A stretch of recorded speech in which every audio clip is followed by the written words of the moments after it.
आपको क्या लगता है कि अग्नि सिर्फ जलाने का कार्य करती है या और कुछ भी करती है? तो अग्नि के ना 6 गुण होते हैं। पहला होता है ऊपर उठना, यानी कि वो हमेशा ऊपर की ओर ही गति करती है। दूसरा होता है प्रकाश करना, यानी कि वो हमें प्रकाश भी देती है। तीसरा गुण होता है उष्णता करना, यानी कि वो गर्माहट भी हमें देती है। और चौथा गुण होता है विस्तारशील होना, यानी कि वो बहुत ही कम समय में बहुत विस्तृत हो जाती है। जैसे कि अगर बहुत प्रचंड अग्नि हो तो आंधी सी आने लगती है।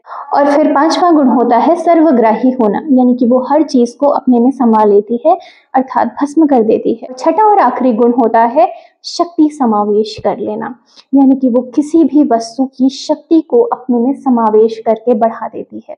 जैसे कि हम मिर्च को अग्नि में डालें तो क्या होगा, दूर बैठा हुआ इंसान भी छींकने लगेगा, अर्थात उस मिर्च की शक्ति को उसने समावेश करके अपने आप में मिला लिया और फिर उसका विस्तार कर दिया। तो ये ही कार्य करती है अग्नि, इसीलिए हम हवन में अग्नि को नेता मानते हैं हवन का।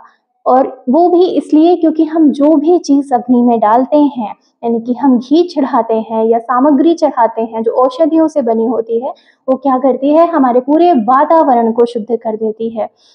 क्योंकि हम जो भी चीज डाल रहे हैं वो पूरे वातावरण में फैल जाती है। इसीलिए हवन एक चिकित्सा भी है और वो हमें अवश्यमेव करना चाहिए। और जब ऋतुएं बदल रही हों, जैसे इस समय नवरात्र का समय है, तो इस समय हमें हवन अवश्य करना चाहिए।